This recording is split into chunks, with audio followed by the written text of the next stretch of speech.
सभी से निवेदन करूंगा कि सभी साथी बैठ जाए, सभी साथी अपनी अपनी जगह ले लें। भाई दीपेंद्र हुड्डा भाई दीपेंद्र हुड्डा जिंदाबाद जिंदाबाद भाई दीपेंद्र हुड्डा जिंदाबाद। समर्थकों का, पार्टी कार्यकर्ताओं का अभिवादन स्वीकार किया।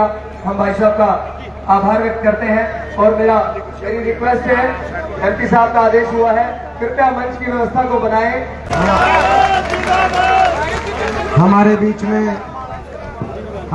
में हमारे उपस्थित हमारे आदरणीय अशोक अरोड़ा जी और सभी सम्मानित मंच, मैं एक एक किसी का नाम नहीं ले रहा समय बचाने के लिए, सभी जिन्होंने आज मेहनत करके आज का जो कार्यक्रम सफल किया, सारी हासिल की हमारी टीम विशेष तौर से, और सम्मानित मंच। समय में बचा रहा हूं क्योंकि चुनाव आचार संहिता और प्रचार करने के समय की सीमाएं, और इतने घंटे देरी से मैं आपके बीच में आया हूं। सबसे पहले मैं आप सबका धन्यवाद करता हूं क्योंकि इतनी देरी से आपके बीच में हम पहुंचे। मुझे था कि शायद प्रोग्राम खत्म ही हो गया होगा अब तक तो, मगर आप लोग इतनी बड़ी संख्या में यहाँ पे उपस्थित है, घंटों देरी से बैठे हैं, तो ये आज यहाँ पर इतनी देर से आप बैठे हो तो आपने अपनी उपस्थिति से ही बहुत बड़ा आशीर्वाद हमें दिया। मैं आप सबका बहुत बहुत धन्यवाद करता हूं। ज्यादा लंबी बात मैं नहीं कहूंगा, लेकिन क्या स्थिति है देश की और प्रदेश की मुझसे ज्यादा आप जानते हैं।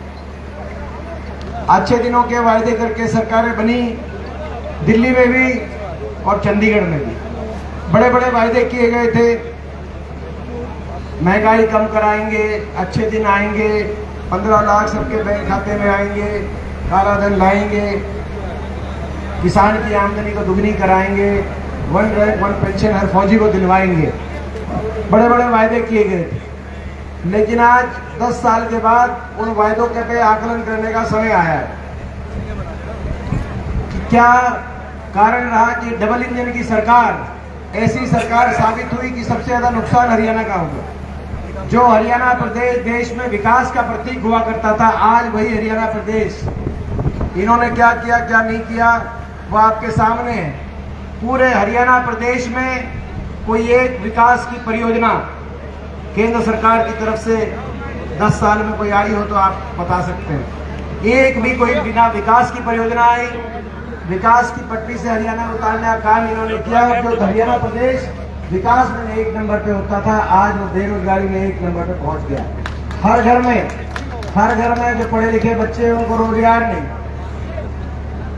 महंगाई की मार हर परिवार पे, आज महंगाई ने सबकी कमर तोड़ दी, कोई बोल नहीं सकता, ऐसी स्थिति आ गई। बेरोजगारी, महंगाई, भ्रष्टाचार की चपेट में। आज भ्रष्टाचार ऐसा गठबंधन इनका टूटा, बीजेपी और जेजेपी का तो आपने देखा होगा, इनका गठबंधन टूटा तो गठबंधन टूटते ही बीजेपी वाले कह रहे हैं दुष्यंत चौटाला के घोटालों की जांच कराएंगे, और दुष्यंत चौटाला कह रहे हैं बीजेपी के घोटालों के राज बताएंगे। अब बताओ, अब ये 5 साल तक क्या था? 5 साल पहले कहा गया था हमसे कि 5100 बुढ़ापा पेंशन देंगे और इस बात पे गठबंधन हुआ है। आज वो 5100 पेंशन पे भी हम सवाल नहीं पूछ सकते कि ये 5 साल गठबंधन तो 5100 पेंशन पे हुआ था, 5 साल में 5100 पेंशन तो आई नहीं। तो ये भाई एक बार आप बैठ जाओ 2 बजे। तो ये आपने देखा कि क्या स्थिति आज, बेरोजगारी, महंगाई, भ्रष्टाचार, दूध दही का खाना था ऐसा हरियाणा था, अब नशे में नंबर 1 हरियाणा हो गया। आप देख रहे हैं, आपको बताने की जरूरत नहीं, ऐसी स्थिति बन गई। कहा था ठेके कम करवाएंगे, ठेके हरियाणा के अंदर इतने बढ़ा दिए, रिकॉर्ड बना दिया ठेके खुलवाने का, ऐसी स्थिति आ गई हरियाणा में। आज जो स्थिति बन गई आप देख रहे हैं, आज अपराध दर बढ़ गया, नशा बढ़ गया हरियाणा के अंदर, अपराध दर बढ़ गया, विकास की पटरी से उतर गया और हर वर्ग को अपमानित करने का काम हुआ। हर वर्ग, किसी का मान सम्मान नहीं हुआ इस सरकार में। ऐसी सरकार ये साबित हुई। और इनके सांसद ऐसे साबित हुए। मैं भी आज देश की सबसे बड़ी पंचायत का सदस्य हूँ। 15 सांसद हैं, वहाँ 10 लोकसभा के हैं, 5 राज्यसभा के हैं, 14 भाजपा के। हरियाणा किसी सांसद को आपने कभी पिछले कई वर्षों में वो हरियाणा की बात उठाते सुना नहीं होगा, कोई केंद्र सरकार से लड़ते सुना नहीं होगा, भाजपा के किसी सांसद को अपने प्रदेश के हक में बोलते सुना नहीं होगा। ऐसा लोकतंत्र बन गया वहां पे कि वहां पे तो केवल अपने नेताओं के जिंदाबाद करते हुए पीठ अपने थपथपाते हुए तो सांसद इनके बैठते हैं, लेकिन कभी हमने किसी सांसद को ये कहते नहीं सुना कि हरियाणा में ये हो। आज हरियाणा की आवाज ही वहां पर, मैं एकमात्र विपक्ष से सांसद हूं, हम तो बोलते हैं, लेकिन जो सत्ता पक्ष के सांसद हैं आपने किसी को बोलते भी नहीं सुना होगा। ऐसी स्थिति बन गई। तो ये हालात देश में हैं। आज हरियाणा प्रदेश को विकास की पटरी से उतारकर बेरोजगारी, महंगाई, भ्रष्टाचार, नशा, अपराध इस तरफ धकेल दिया इस सरकार ने। और यही कारण है कि पूरे प्रदेश में आज सरकार के प्रति, हरियाणा में, हरियाणा की भाजपा सरकार के प्रति भी इतनी नाराजगी बढ़ गई कि हरियाणा की भाजपा सरकार को अपने मुख्यमंत्री और उप मुख्यमंत्री के चेहरे बदलने पड़े चुनाव के बीचों बीच। और चेहरे बदलने के बावजूद आपने देखा होगा कि चेहरे तो बदल दिए मगर नाराजगी नहीं बदल पाए लोगों की पूरे प्रदेश के कोने कोने में। और पूरे प्रदेश के कोने कोने से भाजपा के लोग छोड़ छोड़ के भाजपा कांग्रेस पार्टी में शामिल हो रहे हैं। एक हफ्ते पहले भी 3 विधायक भाजपा से समर्थन वापस लेकर उन्होंने कांग्रेस पार्टी को समर्थन देने का काम किया, आपने देखा होगा। ये तभी हो रहा है जब प्रदेश में एक लोगों ने एक मन बनाया बदलाव का, प्रदेश को दोबारा से खुशहाली की तरफ लेके जाने का मन बनाया है। प्रदेश के कोने कोने से एक ही आवाज आ रही है, हरियाणा प्रदेश की भाजपा की सरकार जा रही है और कांग्रेस पार्टी की सरकार हरियाणा में आए। और आपने भी देखा होगा एक और कमाल, 6 महीने पहले कहते थे प्रेस के हमारे साथी की 1 सीट आएगी लोकसभा में कांग्रेस की, बोले रोहतक की तो दीपेंद्र जीत जाएगा, बोले बाकी तो 9 की 9 सीटों में कोई मुकाबला ही नहीं। फिर कहने लगे 2-3 महीने पहले कि 2-3 सीट पे मुकाबला हो सकता है। फिर कहने लगे कि अगर टिकट वितरण ठीक हो गई कांग्रेस की तो 4-5 पे भी क्या पता मुकाबला हो जाए। और टिकट वितरण के बाद कहने लगे कि यार ये तो 10 की 10 सीट पे मुकाबला हो रहा है। और सुनो मैं एक आपको बताना चाहता हूँ, 10 की 10 सीट कांग्रेस गठबंधन हरियाणा से जीतने जा रहा है। मैं देख के आया हूँ क्योंकि लोगों के लिए काम नहीं किया। आज देश में ऐसे हालात बना दिए, प्रजातंत्र का गला घोटने का काम ये सरकार कर रही है। सारी संवैधानिक संस्थाओं को का राजनीतिकरण करने का काम जो किया गया, 2 मुख्यमंत्रियों को पकड़ के जेल में ठोक दिया, अरविंद केजरीवाल जी को, हेमंत सोरेन जी को, अपना काम काज छोड़ के उनको जेल में ठोक दिया। ये कहाँ का लोकतंत्र है? चुने हुए मुख्यमंत्री थे, जितने तमाम विपक्ष के नेता देश में कोई भी इनके खिलाफ आवाज उठाए उसी पे मुकदमे, उसी के खिलाफ कार्रवाई, उसी के पुलिस पकड़ के अंदर जेल में ठोकने का काम करती है। कितने सांसदों को, हमारे कितने विपक्ष के सांसद हैं, संजय सिंह मेरे साथ सांसद थे, 1 साल तक जेल में रह के आए, 2 कमरे के मकान में रहते हैं, लेकिन उन्होंने उनके खिलाफ आवाज उठाई, वो अपनी बात रखते थे। अब विचारधारा अलग अलग हो सकती है देश में, ये देश सभी का देश है, सबका लक्ष्य है देश को आगे लेके जाने का, सबके विचार अलग अलग हो सकते हैं, हम सम्मान करते हैं हर विचार का, लेकिन किसी दूसरे विचार को खारिज करके उस विचार को रखने वाले को जेल में डाल देना, ये हमारे देश की लोकतंत्र संविधान कि ये हमारे देश का लोकतंत्र संविधान नहीं। लेकिन इस रास्ते जा रहे हैं और अब तो घमंड इतना आ गया। आपने देखा अहंकार, कितना बड़ा अहंकार आपने देखा होगा, हर वर्ग को इतना प्रताड़ित किया ऐसा अहंकार। और अब तो अहंकार इतना आ गया, कह रहे 400 पार का नारा इसीलिए दिया है कि हम बाबा साहब के संविधान को तोड़ेंगे। मोहन भागवत जी ने कहा, अनंत कुमार हेगड़े जी जो मेरे साथ लोकसभा में थे, उन्होंने कहा कि हमारा संकल्प पूर्ति का समय आ गया, 400 पार का नारा, हम संविधान को तोड़ेंगे।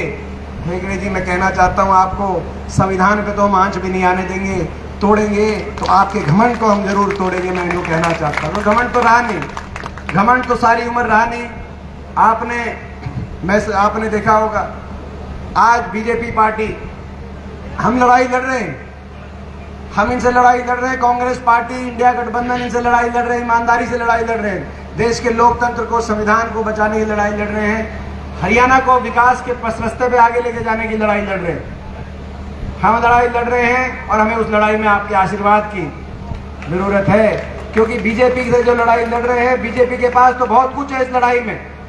बीजेपी के पास सरकारें हैं, केंद्र में इनकी सरकार है, चंडीगढ़ में इनकी सरकार है जो अल्पमत में आ गई है, लेकिन चंडीगढ़ में भी सरकार इन्हीं की है, सरकारें भी इन्हीं के पास हैं, मीडिया भी इन्हीं का है, मीडिया भी इन्हीं की बात ज्यादा दिखाता है। गलत तो नहीं कह रहा, मीडिया कोई साथी बुरा मान जाए, लेकिन मीडिया भी इन्हीं की बात दिखाता है, क्योंकि मीडिया के जो मालिक हैं वो भी किसी ना किसी की जेब में तो है। जो सच्चाई है वो तो कहनी पड़ेगी, तो लड़ाई हम लड़ रहे हैं इसीलिए कहनी पड़ेगी। तो मीडिया भी इन्हीं का है, सरकारें भी इन्हीं की हैं, और पैसा तो इतना छुट्टी का बीजेपी ने कमा लिया, वर्ल्ड रिकॉर्ड, विश्व कीर्तिमान इतने ऐसे बन गए, इतना चंदा शायद किसी राजनीतिक दल ने इकट्ठा नहीं किया जितना इन्होंने कर दिया। इतना चंदा कोई कंपनी छोड़ी नहीं, गौकशी करने वाली कंपनी से चंदा ले लिया कि नहीं लिया? कोरोना का टीका लगाने वाली कंपनी से, अरे कोरोना का टीका लगाने वाली कंपनी को तो छोड़ते, कोरोना का टीका लगाने वाली कंपनी से ले लिया। किस किस ने कोरोना का टीका लगाया था वैक्सीन का? एक बार हाथ खड़ा करके बताना। कोविशील्ड लगवाई थी जी।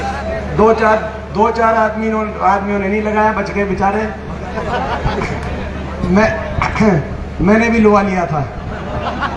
असल में शुरू में मैंने मना किया, फिर उसके बाद जब घर में ज्यादा, आप समझ सकते हो, पापा मम्मी की तरफ से दबाव आया तो क्या करें, तो लगवा लिया। बाद में जब सुप्रीम कोर्ट ने खोला, सारे पत्रे दिखाए, तो समझ में आई कि 450 करोड़ का चंदा। अगर टीका बिल्कुल सही था तो आपने चंदा लिया क्यों? और टीका अगर गलत था तो हमें टीका लगवाया क्यों? ये तो कम से कम भ्रष्टाचार, ऐसा भ्रष्टाचार। आप देश के गरीब को भूल गए। अरे ये वो देश है जहां पोलियो के टीके लगे थे, ना किसी से कोई टीके की कीमत ली गई थी, ना ये बताया गया था कि कौन सी पार्टी पोलियो के टीके लगवा रही है। दुनिया के अंदर, पूरे इतने बड़े देश के अंदर पोलियो समाप्त हो गया, तो उस बात का पूरा अगर श्रेय जाता है तो हमारे देश के वैज्ञानिकों को जाता है, जिसको हमारे देश के वैज्ञानिकों ने करके दिखाया। सरकारें कोई थी उसका मायने नहीं, लेकिन यहाँ तो आपने क्या किया, आपने देखा। तो ये है कहानी। तो इनके पास सरकार भी है, इनके पास मीडिया भी है, इनके पास पैसा भी, छुट्टी का इकट्ठा चंदा इतना ले लिया इन्होंने। तो नारा दे दिया बीजेपी ने, जो देगा बीजेपी को चंदा वो क्या ले, सही बात है, जो देगा बीजेपी को चंदा, बीजेपी वो लेगा धंधा, और जो नहीं देगा चंदा उसको बीजेपी मारेगी ईडी और इनकम टैक्स का डंडा। कहानी बना दी, ये आज कहानी बना देश में। ऐसा भ्रष्टाचार भी हमने नहीं देखा, ऐसा भ्रष्टाचार, इस तरह का योजनाबद्ध भ्रष्टाचार और प्रजातंत्र को खत्म करने का भ्रष्टाचार, दूसरी राजनीतिक दलों के नेताओं को निशाने पर लेने का भ्रष्टाचार। ये देश में लड़ाई लड़ रहे हैं, इनके पास पैसा भी है, इनके पास सरकारें भी, इनके पास मीडिया भी है। हम ये लड़ाई लड़ रहे हैं तो आपके आशीर्वाद की वजह से लड़ रहे हैं, उसमें कमी मत छोड़ना। आज मैं ये कहने के आया हूँ, उस आशीर्वाद में आप कमी मत छोड़ना। जयप्रकाश जी को आप आशीर्वाद देना। उन्होंने यहाँ लड़ाई लड़ी आपकी, उन्होंने अपने जीवन में एक संघर्ष किया, इस इलाके को आगे बढ़ाने के लिए लड़ाई लड़ी। और जो उनके प्रतिद्वंदी हैं उनके बारे में मैं क्या बताऊं, आप ज्यादा जानते हो। लेकिन जयप्रकाश जी ने एक लड़ाई लड़ी, और ये हासी, मैं आज विशेष तौर से अपना हलका छोड़ के आया हूं। किसी भी उम्मीदवार के लिए अपने हलके का चुनाव छोड़ के दूसरे क्षेत्र में जाना कोई आसान बात नहीं होती, मानते हो ना? तो ये तो पहली बात तो ये भी इसमें बसाती मान लो कि जब मैं अपना हलका छोड़ के पूरे हरियाणा में घूम रहा हूं, तो यानी कि रोहतक के अंदर बड़ी जीत है आपकी। लेकिन मैं आया हूं आपके बीच में विशेष तौर पे। जब कहा गया कि एक जगह प्रोग्राम कहाँ रखे, मैंने हांसी में, क्योंकि इस हांसी के लिए मैंने हमेशा प्रयास किया है। आपको पता है, रेल रोड रैली रखवाने की जब बारी आई थी, ये जो 4 लेन कनेक्टिविटी दिल्ली से सीधा डबवाली, और ये रेल की कनेक्टिविटी, मल्लिकार्जुन खड़गे जी हमारे रेल और परिवहन मंत्री थे देश के, भारत सरकार के, क्योंकि हम सत्य के आधार पर बात करते हैं। तब रेल रोड रैली रखवाने की बारी आई तो किसी ने कहा कि वहाँ रखो, इसने कहा वहाँ रखो, इसने कहा रोहतक रखो। मैंने कहा नहीं, हम हासी में रखेंगे, क्योंकि हासी बीच में पड़ता है। इस कॉरिडोर में, जिस कॉरिडोर को हम विकसित करना चाहते हैं, तो ये हाईवे भी बना, बाईपास भी बना, रेल से सीधा कनेक्टिविटी भी बनी। आपको याद होगा पीने के पानी की जब समस्या आई तो मैंने ही कहा कि यहाँ पर पूरा भी बड़ा जो है डिग्गी का इंतजाम किया जाए, ताकि वाटर अपना सप्लाई की दिक्कत हासी शहर के अंदर इसका स्थायी समाधान किया जाए। जब पार्क बनाने की बारी आई तब आपका बेटा खड़ा था। हासी के अंदर इतने विकास, आपने जब कहा लघु सचिवालय, लघु सब्जी मंडी, ये सारे काम आपने, हासी वालों ने जब भी कोई काम कहा तो भाई हमने हमेशा उसको आगे बढ़कर और कोशिश करी कि हासी आगे जाए, क्योंकि ये विकास जोड़ता है। दिल्ली से एक कॉरिडोर, विकास का कॉरिडोर जब गुड़गांव मानेसर होकर नीमराना जयपुर तक पहुंच सकता है, दूसरा दिल्ली से चंडीगढ़ तक विकास का कॉरिडोर बन सकता है। तो एक संकल्प लेके हम चले थे कि उसी तरीके से दिल्ली से रोहतक, हासी, हिसार होता हुआ एक कॉरिडोर सिरसा तक, ये कॉरिडोर भी हमारी विकास की धुरी बने। इसीलिए रेल की लाइन बची थी, इसीलिए हिसार में हमने एयरपोर्ट मंजूर कराया था और महम में अंतर्राष्ट्रीय एयरपोर्ट मंजूर कराया था। लेकिन वो विकास की पटरी से उतर गया हमारा प्रदेश, आगे कोई काम हुआ नहीं। अब मैं आप सबसे कहना चाहता हूँ, ये मौका है दोबारा से हरियाणा को विकास के रास्ते पे लेके जाने का मौका है। ये लड़ाई हरियाणा को विकास के रास्ते पे लेके जाने की लड़ाई है। ये लड़ाई बाबा साहब के संविधान को बचाने की लड़ाई है। और ये लड़ाई हमारे भाई जयप्रकाश जी शायद आगे हाँ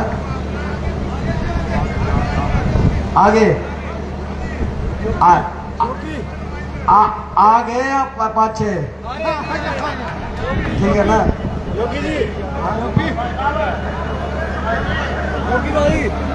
और भाई आपके बीच में आपके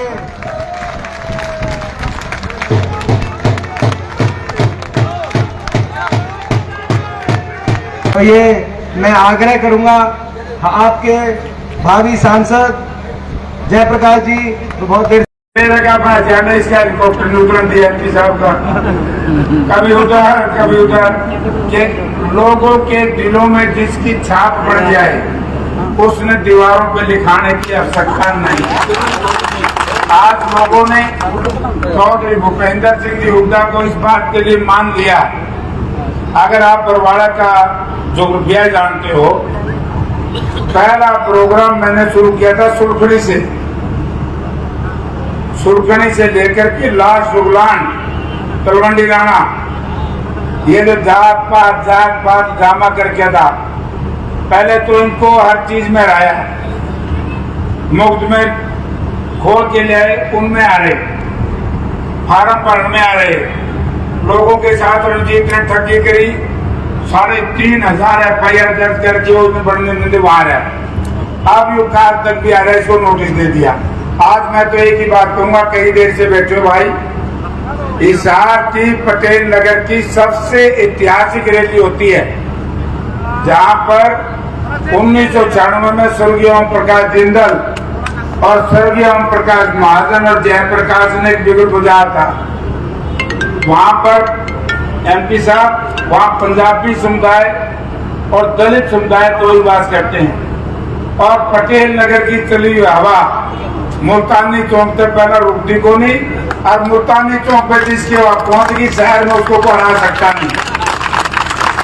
हिसार का भी मेरे साथी कह रहे थे हांसी बहुत तगड़ा, मैं मान गया, हिसार से तगड़ा है, तुम थोड़े ताकत करो, मैं अभी कमजोर हूं, अभी शुरू किया है। लेकिन आज बताओ, हाँ ये चाहिए। तो भाई एमपी साहब ने भी जाना, मैंने भी, आंसी आ रहे, एक बात सुन लो तोड़ की।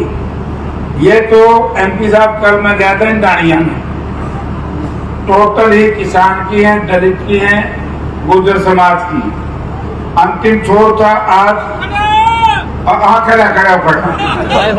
तो ये जो जहर था हमारे खिलाफ जात पात का, आज जात पात का जहर खत्म, धर्म का मामला समाप्त। धर्म तो हमारा आस्था का प्रतीक, जात हमारा सामाजिक ताना बाना। अब रह गया राज। संविधान बचाओ, इस मोदी का पेंडा छुटाओ, आज भूपेंद्र सिंह हुड्डा ने ले आओ और हमारा का काम कराओ। सिलता तोड़ एक, ठीक है कि भाई? आपका वोट वो खड़े शामी आज जाइए प्रधान। ये फतेह सिंह जी गुर्जर सभा के प्रधान हैं और संयोग से फतेह सिंह जी तलवंडी से आया हूँ। तलवंडी से आज है ना, सारे गुर्जर समुदाय ने कहा कि हम कांग्रेस के साथ हैं, जेपी के साथ।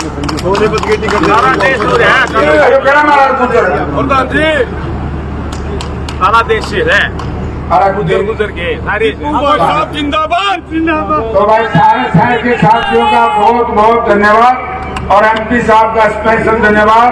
इसका दोनों पासे बचे कर ले, इन्हें सार देखने के लिए रोड पे